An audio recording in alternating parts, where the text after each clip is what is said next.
মৰমৰ ছাত্ৰ ছাত্ৰীসকল, পাতনিত বেছি কথা নকৈ আমি ছন্দৰ দ্বিতীয়টো পাঠলৈ আগবাঢ়ি আহিছোঁ। আমি যিহেতু আগতে আলোচনা কৰিছোঁ ছন্দৰ ধাৰণা, ছন্দৰ প্ৰকাৰ, মিত্ৰাক্ষৰ ছন্দ কাক বোলে, অমিত্ৰাক্ষৰ ছন্দ কাক বোলে, অন্তমিলন বা অন্তমিল বা অন্ত্যানুপ্ৰাস কাক বোলে, মাত্ৰা বা অক্ষৰ কি, এইবিলাকৰ কথা তোমালোকে উদাহৰণৰ সৈতে আমি আলোচনা কৰিলোঁ। আজি আমি ইয়াৰ বাকী অংশৰ কথা আৰু আনুষাংগিক ছন্দৰ কথা আলোচনা কৰিম। এতিয়া আলোচনা কৰিবলৈ থাকি গ'ল তেনেহ'লে যতি বা হ্ৰস্বযতি আৰু পূৰ্ণযতি বা দীৰ্ঘযতি আছিল, পদ বা পৰ্বৰ কথা। তেনেহ'লে আমি এটা ভাল উদাহৰণলৈ যাওঁ। দুটামান উদাহৰণ দেখুৱাই লৈছোঁ, সেই উদাহৰণকেইটা ভালকৈ মনোযোগ দি পঢ়িবা। ইয়াত আছে ক উদাহৰণ দিছোঁ, শুৱনি আমাৰ গাঁওখন অতি শুৱনি গছেৰে ভৰা, ডাল ভৰি ভৰি ফল ফুল লাগে কত পাওঁ তল সৰা। এতিয়া চোৱা, ইয়াত শুৱনি আমাৰ, ইয়াত 6টা আখৰ আছে, গাঁওখনি অতি, ইয়াত 6টা মাত্ৰা আছে, আমি মাত্ৰাৰ কথা গম পাইছোঁ। শুৱনি গছেৰে ভৰা, ঠিক তেনেকৈ ডাল ভৰি ভৰি, ইয়াতো 6টা আখৰ আছে, কত পাওঁ তল সৰা, ইয়াত 8টা আখৰ আছে, ইয়াতো 6টা আখৰ আছে। চোৱা, 6টা আখৰ 6টা আখৰ 6টা আখৰ 6টা আখৰ আৰু ইয়াত 8টা আখৰ আৰু ইয়াত 8টা আখৰ। তেনেহ'লে এই যে আমি অক্ষৰৰ কথা গম পাইছিলোঁ, ইয়াত ভৰা আৰু সৰা, ইয়াত অন্তমিলন বা অন্ত্যানুপ্ৰাস হৈছে। এতিয়া চোৱা, এই 6টা আখৰক যে একেলগে আমি পঢ়িবলৈ কৈছে, আমাক ক'বলৈ কৈছে শুৱনি আমাৰ, এইখিনিক এটা পদ বুলি কয়। আৰু এই পদৰ অন্তত সামান্য বিৰতি, আৰু এটা এটা প্ৰতিটো পদৰ অন্তে অন্তে সামান্য সামান্য ৰ'বলৈ বুলি বিৰতি দিছে। সেয়েহে এইখিনিক তিনিটা, এই চৰণটোক, এই গোটেই অংশটোক চৰণ বুলি কয় বুলি কৈছিল যিহেতু, এই চৰণটোক তিনিবাৰ ৰ'বলৈ দিছে, এবাৰ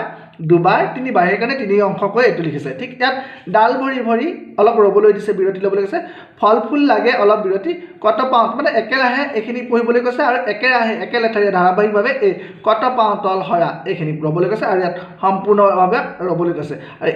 এটা এই গোটেই এই দুটা চৰণ মিলি এটা স্তৱক হৈছে, আৰু এই স্তৱকটোৱে কি কৰিছে, এটা সম্পূৰ্ণ অৰ্থ প্ৰকাশ কৰিছে। তেনেহ'লে আমি এতিয়া পদ বা পৰ্ব কাক বোলে চাই লওঁ ধুনীয়াকৈ। চোৱা, পদ বা পৰ্ব বুলি ক'লে আমি পদ বা পৰ্ব বুলি ক'লে আমি এইটোকে বুজিম যে একেলেঠাৰীয়ে বা একে ধাৰাবাহিকভাৱে ক'বলৈ বিচৰা এটা অংশক বা অংশকে বিৰতি বা মানে কেইবাটাও মাত্ৰাক একেৰাহে ক'বলৈ দিয়া এটা অংশক পদ বা পৰ্ব বুলি কয়। আমি যদি চাওঁ, এটা ধুনীয়াকৈ সংজ্ঞা এটা লৈ লৈছোঁ। চাওঁ, একেৰাহে বা ধাৰাবাহিকভাৱে উচ্চাৰিত একাধিক মাত্ৰা বা অক্ষৰৰ একোটা অংশক পদ বা পৰ্ব বোলে। তোমালোকৰ প্ৰশ্ন আহিব, পদ বা পৰ্ব কাক বোলে, আৰু পদ বা পৰ্ব কাক বোলে বুলি ক'লে মানে এনেকৈ তোমালোকে এইটো কথা লিখি ঠিক এই উদাহৰণটো দিবা, আৰু উদাহৰণ দি ইয়াত এটা বা আঁচটানি তলত আঁচটানি দেখুৱাই দিব, এই অংশক পদ বা পৰ্ব, এনেকৈ আঁচটানি দেখুৱাই দিব লাগিব পদ বা পৰ্ব। তলত এটা অংশ মই ইয়াত আঁচটানি দিছোঁ, শুৱনি আমাৰ, ইয়ালৈকে এটা পদ বা পৰ্ব, এইটো ঠিক পদ বা পৰ্ব হৈছে। ইয়াত তেনেহ'লে কেইটা পদ আছে, এটা চৰণত তিনিটা পদ আছে। এতিয়া এনেকুৱা এইটো ইয়াত এতিয়া চৰণ কাক বোলে, এতিয়া চৰণ কাক বোলে যদি কয়, এইখিনি এই অংশলৈকে এটা চৰণ আৰু এই অংশলৈকে এটা চৰণ। এতিয়া মই চৰণ দেখুৱাইছোঁ নহয়, চৰণ আৰু চৰণ। এতিয়া চোৱা, এতিয়া দুই বা তাতোধিক পদ বা পৰ্ব লগ লাগি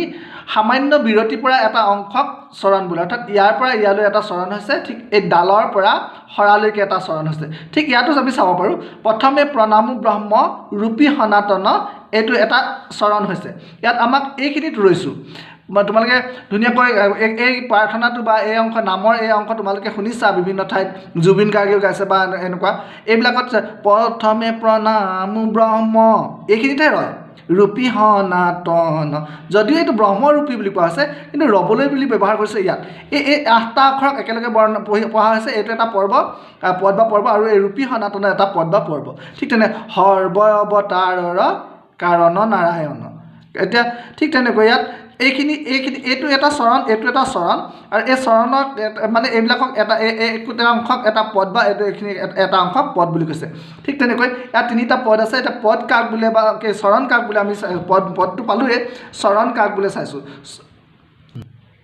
চৰণ কাক বোলে বুলি ক'লে মানে তোমালোকে এই অংশ লিখিলে হ'ল, বা এক বা একাধিক পৰ্ব বা পদ লগ লাগি বিৰতি পৰা বা যতি পৰা এটা অংশক চৰণ বোলে। এতিয়া মই দেখুৱাইছিলোঁ চৰণৰ উদাহৰণ, তোমালোকে এনেকৈ এটা স্তৱক লিখি ল'ব পাৰা, যিকোনো এটা স্তৱক লিখিব লাগে, বা এই হ্ৰস্বযতি পৰিছে বা এই দীৰ্ঘযতি পৰিছে, এই অংশবিলাকক একোটা চৰণ বুলি কোৱা হয়। এতিয়া চৰণ, ইয়াৰ পৰা ইয়াত তোমালোকে লিখি দিবা, এনেকৈ দেখুৱাই দিবা যে এনেকৈ চিন এডাল পাৰি ক'লৈকে চৰণ হৈছে, কোনখিনি অংশ চৰণ হৈছে। ইয়াত দুটা চৰণ আছে, ইয়াতো দুটা চৰণ আছে, এটা চৰণ দুটা চৰণ, এইফালে এটা চৰণ দুটা চৰণ, তেনেকৈ এটা স্তৱক, ইয়াত এটা স্তৱক, এইটো এটা স্তৱক, ইয়াত এইটো এটা, গোটেইটো এটা স্তৱক হৈছে একোটা স্তৱকত ইয়াত দুটা দুটা চৰণ আছে তেনেহ'লে চৰণ বুজিলা চৰণ তেনেহ'লে আকৌ স্তৱক তেনেহ'লে তাৰ ওপৰলৈ গুচি যাম 2 বা ততোধিক চৰণ লগ লাগি এটা স্তৱক হয় য'ত এটা সম্পূৰ্ণ অৰ্থ প্ৰকাশ কৰে তাকে স্তৱক বোলে তেনেহ'লে স্তৱকৰ সংজ্ঞাটো আমি চাই দিওঁ ইয়াত 2 বা ততোধিক চৰণ লগ লাগি এটা পূৰ্ণ অৰ্থ প্ৰকাশ কৰা একোটা অংশক স্তৱক বোলে অৰ্থাৎ স্তৱক হ'বলৈ হ'লে 2টা বা তাতকৈ বেছি চৰণ লগ লাগিব আৰু এটা সম্পূৰ্ণ অৰ্থ প্ৰকাশ কৰিব লাগিব তেতিয়াহে ই এটা স্তৱক হয় স্তৱকৰ উদাহৰণ দিয়া বুলি ক'লে মানে এই পূৰ্ণজ্যোতি পৰালৈকে এই মানে সম্পূৰ্ণ দাঁড়ি এই মানে 4টা শাৰী দেখাইছে প্ৰকৃত 4টা শাৰী নহয় ইয়াত 6টা পদ আছে ইয়াত কেইটা আছে 6টা পদ বা পৰ্ব আছে আৰু 2টা স্তৱক আছে আৰু এই 2টা স্তৱকে হৈছে কি 2টা চৰণ আছে আৰু এই 2টা চৰণেৰে এটা স্তৱক হৈছে ইয়াত ঠিক তেনেকৈ ইয়াত 2টা পদেৰে এটা চৰণ হৈছে আৰু 2টা চৰণেৰে এটা স্তৱক হৈছে এতিয়া আমি গম পাইছোঁ তেনেহ'লে স্তৱক কাক বুলি তোমালোকে গম পালা উদাহৰণো পালা এতিয়া দ্বিপদী আৰু ত্ৰিপদী চাওঁ এতিয়া চোৱা এই এটা চৰণত কেইটা পদ আছে 1 2 3 ইয়াত কেইটা পদ আছে ইয়াৰ পৰা ইয়ালৈ এটা পদ ইয়ালৈ এটা পদ এইটো তেনেহ'লে এনেকুৱা ছন্দবিলাকক ত্ৰিপদী ছন্দ বোলে আৰু ইয়াত 2টা পদ আছে এতিয়া প্ৰথমে প্ৰণামো ব্ৰহ্ম ৰূপী সনাতন সৰ্ব অৱতাৰৰ কা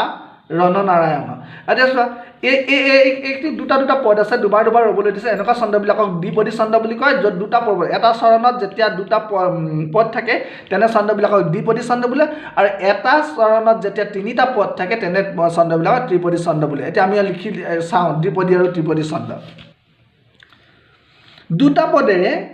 এটা চৰণ হোৱা ছন্দক দ্বিপদী ছন্দ বোলে আৰু উদাহৰণ তোমালোকে এই প্ৰথমে প্ৰণামো ব্ৰহ্ম ৰূপী সনাতন সৰ্ব অৱতাৰৰ কা ৰণ নাৰায়ণ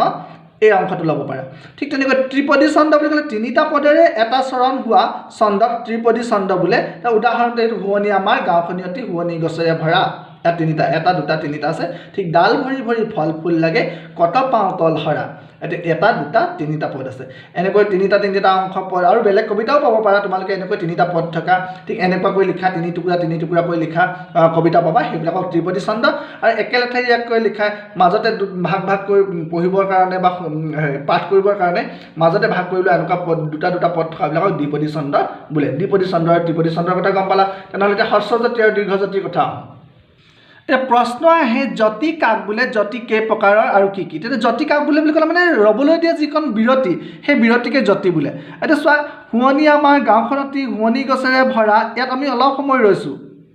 এই আমাৰ আৰু অতি বুলি কোৱাতকৈ ইয়াত অলপ বেছিকৈ ৰৈছোঁ কিন্তু মানে ইমান বেছিও ৰোৱা নাই ইয়াৰ পাছতো আকৌ কিবা এখিনি আছে এই অংশটো আমি গম পাওঁ শুৱনি আমাৰ গাঁওখনতি শুৱনি গছেৰে ভৰা ডাল ভৰি ভৰি ফল ফুল লাগে কত পাওঁ তল হৰা এতিয়া এই ভৰাৰ লগত হৰা মিলাবলৈ যাওঁতে আমি অকণমান সময় ৰৈছোঁ এই অলপ সময় ৰোৱাবিলাকক হ্ৰস্বজাতি বুলি কয় হ্ৰস্বজাতি বুজাবলৈ হ'লে কেতিয়াবা কমা চিন ব্যৱহাৰ কৰে আৰু এনেকুৱা পুৰণি কবিতাবিলাকত এডাল দাড়িৰ চিন এনেকুৱা হ্ৰস্বজাতিৰ চিন এইডালক এডাল চিনক হ্ৰস্বজাতি বুলি কয় আকৌ নতুন কবিতাবিলাকত দীৰ্ঘজাতি এতিয়া সম্পূৰ্ণ অৰ্থ প্ৰকাশ কৰিছোঁ চোৱা এই এটা স্তৱক 2টা চৰণৰ পাছত মানে শেষ হৈছে স্তৱকটো যিহেতু শেষ হৈছে স্তৱকৰ শেষতে সম্পূৰ্ণ অৰ্থ প্ৰকাশ কৰিছে শুৱনি আমাৰ গাঁওখনতি শুৱনি গছেৰে ভৰা ডাল ভৰি ভৰি ফল ফুল লাগে কত পাওঁ তল হৰা বুলি কৈছে মানে এইটো এটা সম্পূৰ্ণ অৰ্থ প্ৰকাশ কৰিছে যতি পৰিছে এই যতিবিলাক দীৰ্ঘজাতি বুলি কয় দীৰ্ঘজাতি কি কৰা হৈছে বা পূৰ্ণজাতি বুলি কোৱা হয় এই পূৰ্ণজাতি আৰু দীৰ্ঘজাতি কি কৰা হৈছে আধুনিক কবিতাবিলাকত এডাল দাড়ি দিয়ে আৰু মানে পুৰণি কবিতাবিলাকত এনেকৈ দুডাল চিন থাকে এনেকৈ এইবিলাকে কেতিয়াবা আহে দীৰ্ঘজাতি কাক বোলে দীৰ্ঘজাতিৰ চিন কিহেৰে সূচোৱা হয় হ্ৰস্বজাতি কাক বোলে হ্ৰস্বজাতি কেনেকৈ সূচোৱা হয় কি চিন ব্যৱহাৰ কৰা হয় তেতিয়াহ'লে এই চিনকেইটাৰ কথা লিখিব লাগিব তেনেহ'লে সংজ্ঞাকেইটা চাওঁ আমি হ্ৰস্বজাতি আৰু দীৰ্ঘজাতি ইয়াত চোৱা চৰণৰ অন্তত পৰা লঘু বিৰতিক হ্ৰস্বজাতি বোলে এই হ্ৰস্বজাতি বুজাবৰ কাৰণে কমা বা এডাল দাড়িৰ চিন ব্যৱহাৰ কৰা হয় ঠিক তেনেকৈ আকৌ স্তৱকৰ অন্তত অৰ্থাৎ পূৰ্ণ অৰ্থ প্ৰকাশ কৰা একোটা অংশৰ অন্তত ৰোৱা বিৰতিক দীৰ্ঘজাতি বুলি কোৱা হয় দীৰ্ঘজাতি বুজাবলৈ হ'লে আধুনিক কবিতাবিলাকত এডাল চিন ব্যৱহাৰ কৰা হয় আৰু পুৰণি কবিতাবিলাকত এনেকুৱা চিন ব্যৱহাৰ কৰা হয় এইটোকে দীৰ্ঘজাতি বুলি কোৱা হয় আৰু হ্ৰস্বজাতি বুলি কোৱা হয় আৰু তোমালোকে কবিতা এটা অংশ লিখি লৈ যিকোনো এতিয়া এইফালে কবিতা এটা অংশ লিখিলে কোনডাল হ্ৰস্বজাতি আৰু কোনকেইডাল দীৰ্ঘজাতি ইয়াত ক'ত হ্ৰস্বজাতি হৈছে ইয়াত ক'ত দীৰ্ঘজাতি হৈছে এনেকৈ দীৰ্ঘজাতি আৰু হ্ৰস্বজাতি কাৰ চিনেৰে দেখুৱাই দিলে ধুনীয়াকৈ বুজি পাব আৰু তোমালোকে যে হ্ৰস্বজাতি আৰু দীৰ্ঘজাতি তোমালোকৰ ধাৰণা আছে এই কথাটো গম পাব তেনেহ'লে হ্ৰস্বজাতি আৰু দীৰ্ঘজাতিৰ কথা গম পালোঁ আজি তেনেহ'লে পাঠত আমি গম পালোঁ দ্বিপদী ছন্দ কাক বোলে ত্ৰিপদী ছন্দ কাক বোলে চৰণ কাক বোলে স্তৱক কাক বোলে পদ বা পৰ্ব কাক বোলে হ্ৰস্বজাতি কি দীৰ্ঘজাতি কি তেনেহ'লে মাত্ৰা বা অক্ষৰৰ কথা কৈছিলোঁৱে আৰু কেনেকৈ দ্বিপদী ছন্দ এইটো দ্বিপদী ছন্দ এইখিনি এইটো হৈছে দ্বিপদী ছন্দ আৰু উদাহৰণ এইটো হৈছে ত্ৰিপদী ছন্দ দ্বিপদী ছন্দ কেনেকৈ হৈছে এই চৰণটো এটা চৰণ যিহেতু এই যতি পৰালৈকে এটা চৰণ এই যতি পৰালৈকে এটা চৰণ এই এটা চৰণক আমি দুভাগ কৰি পঢ়িছোঁ তেনেকৈ প্ৰথমে প্ৰণামো ব্ৰহ্ম ৰূপী সনাতন সৰ্বই অৱতাৰৰ কা ৰণ নাৰায়ণ এনেকৈ আমি দুটা ভাগ কৰি কৈছোঁ অৰ্থাৎ আমাৰ উশাহ ল'বলৈ সুবিধাৰ কাৰণে শুনিবলৈ সুবিধা হ'বৰ কাৰণে বা কবিতাটো পাঠত মানে সুবিধা হ'বৰ কাৰণে এনেকৈ ছন্দবিলাকক ক'ত ৰ'ব লাগে দুবাৰ ৰ'ব লাগেনে দুবাৰ ৰ'বলগীয়াবিলাকক দ্বিপদী ছন্দ তিনিবাৰ ৰ'বলগীয়াবিলাকক ত্ৰিপদী ছন্দ বুলি কোৱা হয় এতিয়া গম পাইছা নহয় এতিয়া তেনেহ'লে আমি দ্বিপদী ছন্দ আৰু ত্ৰিপদী ছন্দৰ কথা বুজিলোঁ তেনে ছাত্ৰ ছাত্ৰীসকল আমি মাত্ৰা বা অক্ষৰৰ ধাৰণা ল'লোঁ অন্ত্যানুপ্ৰাস বা অন্তমিলনৰ ধাৰণা ল'লোঁ পদ বা পৰ্বৰ ধাৰণা ল'লোঁ হ্ৰস্বজাতিৰ ধাৰণা ল'লোঁ দীৰ্ঘজাতিৰ ধাৰণা ল'লোঁ স্তৱকৰ ধাৰণা ল'লোঁ চৰণৰ ধাৰণা ল'লোঁ ঠিক তেনেকৈ দ্বিপদী ছন্দৰ ধাৰণা ল'লোঁ ত্ৰিপদী ছন্দৰ ধাৰণা ল'লোঁ আকৌ তেনেহ'লে আমি দেখিছোঁ যে এই ছন্দৰ কথা উল্লেখ কৰোঁতে দুইটা ভিডিঅ'তে ল'ব লাগে আগৰ ভিডিঅ'ত প্ৰথম পাৰ্ট 1 আৰু ছন্দ পাৰ্ট 2 এতিয়ালৈকে আমি কি আলোচনা কৰিলোঁ ছন্দৰ ধাৰণা আলোচনা কৰিলোঁ ছন্দৰ প্ৰকাৰ মিত্ৰাক্ষৰ ছন্দ অন্তমিল বা অন্ত্যানুপ্ৰাস অমিত্ৰাক্ষৰ ছন্দ যতি কাক বোলে হ্ৰস্বজাতি কাক বোলে পূৰ্ণজাতি কাক বোলে দীৰ্ঘজাতি কি মাত্ৰা বা অক্ষৰ কি পদ বা পৰ্ব কি উদাহৰণৰ সৈতে বুজি আহিলোঁ চৰণ কি স্তৱক কি দ্বিপদী ছন্দ কি ত্ৰিপদী ছন্দ কি এইখিনি কথা ভালকৈ বুজিলোঁ তোমালোকে বহি সুকীয়াকৈ প্ৰত্যেকৰে সংজ্ঞা আৰু উদাহৰণ লিখি ল'লে আৰু সেইখিনি বাৰে বাৰে পঢ়ি থাকিলে মানে আৰু অন্যান্য কবিতাত সেইবিলাক মানে যদি তুলনা কৰি চাবলৈ যোৱা বা বিচাৰি চোৱা এইটো চৰণ কোনটো স্তৱক কোনটো এনেকৈ যদি আমি বিচাৰ কৰি চাওঁ তেতিয়া তোমালোকৰ সহজতে মনত ৰাখিবলৈ সুবিধা হ'ব আৰু ইয়াকে কৰিবা বুলি আশা ৰাখিছোঁ তেতিয়ালৈকে তোমালোকে ভালকৈ পঢ়ি থাকিবা ইয়াৰ পাছত আকৌ আমি ছন্দৰ ওপৰত এটা নতুন ভিডিঅ' লৈ আহিম তাত আমি ত্ৰিপদী ছন্দৰ কিছুমান ভাগ আৰু দ্বিপদী ছন্দৰ কিছুমান ভাগৰ কথা আলোচনা কৰিম সেইবিলাক সাধাৰণতে পৰীক্ষাত আহিয়ে থাকে সূত্ৰ লিখি উদাহৰণ দিয়া এনেকৈ আহিব পাৰে তেতিয়ালৈকে তোমালোকে এইখিনি ভালকৈ মনোযোগ দিয়া ভালকৈ পঢ়া আৰু বুজিবলৈ যত্ন কৰা কিবা বুজি যদি পোৱা নাই বা কিবা খেলিমেলি লৈ গৈছে তেনেহ'লে মোৰ কমেণ্ট বক্সত কমেণ্ট কৰিবা আৰু যদি কিবা বুজাত খেলিমেলি আছে বা আৰু কিবা যদি বুজিবলৈ মন আছে তেনেহ'লে তাতো কমেণ্ট বক্সত কমেণ্ট কৰিব পাৰা আৰু লাইক কৰিবা শ্বেয়াৰ কৰিবা অন্যান্য ছাত্ৰ ছাত্ৰীৰ যদি সুবিধা হয় বুলি ভাবা তেনেহ'লে শ্বেয়াৰ কৰিবা আৰু লগে মোৰ ভিডিঅ'টো অন্য ভিডিঅ' পাবৰ কাৰণে তোমালোকে চেনেলটো ছাবস্ক্ৰাইব কৰি থবা তেতিয়াহে লগে মোৰ অন্যান্য ভিডিঅ'বিলাক ব্যাকৰণ সম্বন্ধীয় বা অসমীয়া ভাষা সম্বন্ধীয় পাঠ এনেকুৱা পাঠ বা তোমালোকে যদি কিবা বিচৰা অসমীয়া ভাষাৰ কিবা নতুন পাঠ দিব লাগে বুলি মোৰ যদি পৰামৰ্শ কৰা তেনেহ'লে সেই পৰামৰ্শবোৰ মই জানিবৰ কাৰণে মোৰ মানে সুবিধা হ'বৰ কাৰণে তোমালোকে ছাবস্ক্ৰাইব কৰিবা আৰু মানে ছাবস্ক্ৰাইব কৰি তাত লাইক কমেণ্ট কৰিলে মই উপকৃত হ'ম ধন্যবাদ।